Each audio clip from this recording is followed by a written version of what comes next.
Hello friends, केम छो? Welcome Shilpa skitchenRecipes।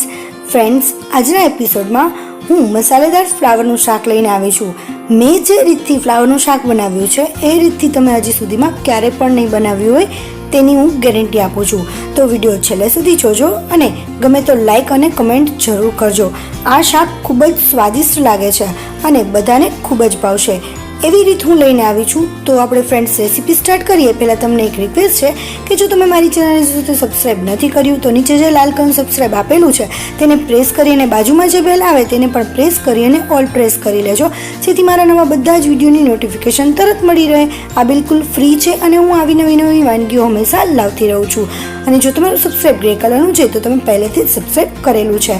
Friends, એના માટે મેં પહેલાં અત્યારે ફ્લાવર લીધું છે, એ તો લેવાનું જ હોય। હવે આ ફ્લાવરને મેં થોડી વાર ગરમ પાણીમાં પલાળી દીધું હતું અને ત્યાર પછી સૂકું થાય ત્યાર પછી આ રીતે સમારી લેવાનું છે।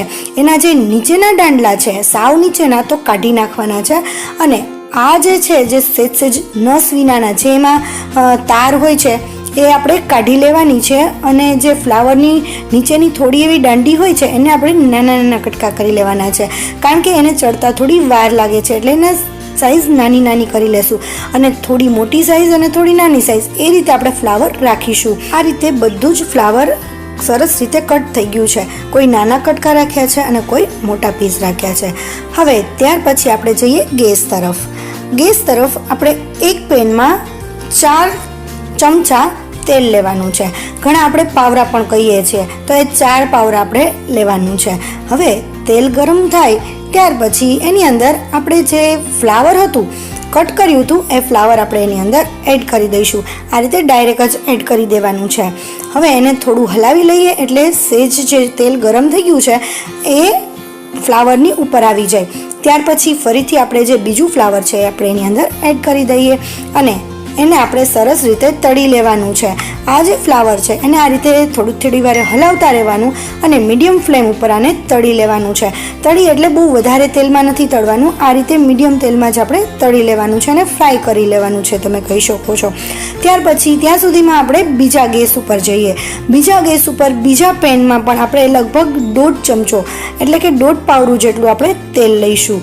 તેલ ગરમ થાય ત્યાર પછી એની અંદર રાઈ, નાની એવી ચમચી જીરું, નાની એવી ચમચી વરિયાળી, થોડા એવા મેથીના દાણા અથવા તો કસૂરી મેથી પણ તમે નાખી શકો છો, ચપટી હિંગ અને લીમડાનો પાવડર, મીઠા લીમડાનો પાવડર યુઝ કર્યો છે। આની જગ્યાએ તમે મીઠો લીમડો પણ એડ કરી શકો છો, પણ મીઠો લીમડો હું એટલે નથી નાખતી કારણ કે એના પાન બધા કાઢી નાખે છે। ત્યાર પછી લગભગ 6 થી 7 કળી આ રીતે લસણની મેં કટ કરી લીધી છે, એને થોડું એવું સોતે થવા દઈએ અને ત્યાર પછી આ રીતે લાંબી અને પતલી એવી ડુંગળીને કટ કરી લીધી છે।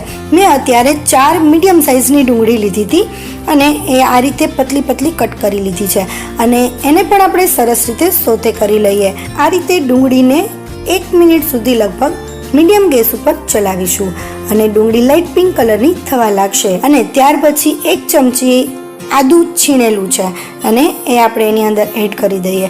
ફ્રેન્ડ્સ, આમાં આદુનો ટેસ્ટ તો બહુ જ સરસ આવે છે।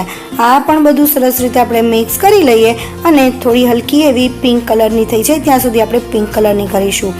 અહીંયા મેં મસાલાવાળા ડાળિયા લીધા છે અને મસાલાવાળા ડાળિયા મેં લગભગ 2 મુઠ્ઠી જેટલા લીધા છે અને આ ફોતરી ઉતારેલા ડાળિયા છે। ત્યાર પછી મસાલા સિંગ લીધી છે, જે આપણે દાબેલીમાં અને બધામાં યુઝ કરીએ છીએ એ જ મસાલાવાળી સિંગ છે।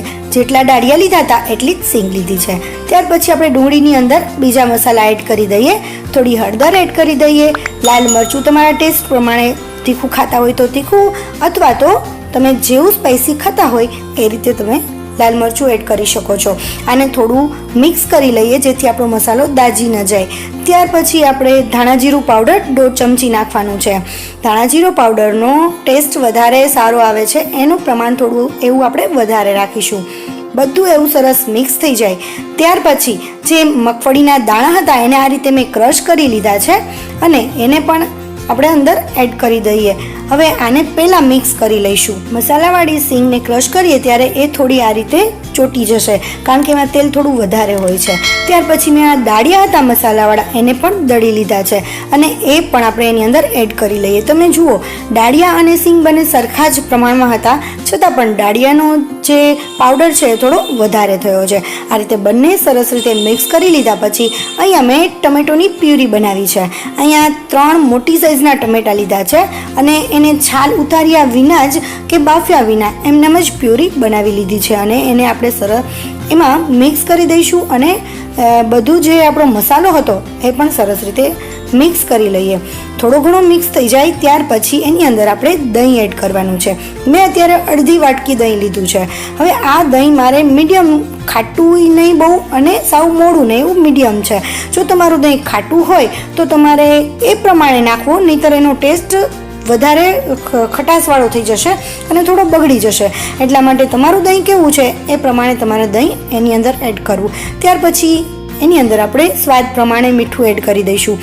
ફ્રેન્ડ્સ, ધ્યાન રાખવાનું છે કે મસાલાવાળા દાળિયામાં અને સિંગમાં બંનેમાં મીઠું હોય છે, એટલે તમારે એ પ્રમાણે મીઠું નાખવું. ત્યાર પછી થોડી એવી સુગર નાખીશું. સુગર નાખવાનું કારણ છે કે ખટાશને અને ખારાશને બેલેન્સ કરે છે અને સ્વાદને એન્હાન્સ કરે છે. હવે બધું બરાબર રીતે આપણે મિક્સ કરી લઈએ. મિક્સ થઈ ગયા પછી આપણે જઈએ બીજા ગેસ તરફ. બીજા ગેસ તરફ તમે જુઓ, આપણું જે ફ્લાવર છે સરસ રીતે ફ્રાય થઈ ગયું છે, એટલે કે આપણે જેટલું તેલ નાખ્યું હતું એમાં એકદમ રીતે તળાઈ ગયું છે સરસ રીતે. આ રીતે સરસ તળાઈ જશે એટલે સોફ્ટ થઈ જશે થોડું વધારે. એક તો આપણે પહેલાં પણ થોડું ગરમ પાણીમાં રાખ્યું હતું ને સોફ્ટ થઈ ગયું હતું અને તળ્યા પછી પણ થોડું સોફ્ટ થઈ ગયું છે. હવે આપણો જે ગ્રેવી હતી, જે મસાલો બનાવ્યો હતો એની અંદર આપણે ફ્લાવર એડ કરી દઈએ. પહેલાં થોડું જ ફ્લાવર એડ કરીશું અને થોડું એવું મિક્સ કરી દઈએ, એટલે બધું મિક્સ કરવામાં સરળતા રહે. થોડું થોડું નાખતા જઈએ અને મિક્સ કરતા જઈએ. આ રીતે હવે છેલ્લે બધું જ ફ્લાવર આપણે એમાં એડ કરી દઈએ અને મિક્સ કરી લઈએ. ફ્રેન્ડ્સ, આ જે શાક છે એ એટલું ટેસ્ટી લાગે છે અને અત્યારે જ મને એટલી સરસ સ્મેલ આવે છે કે મને રોટલી વિના જ ખાવાનું મન થઈ ગયું છે.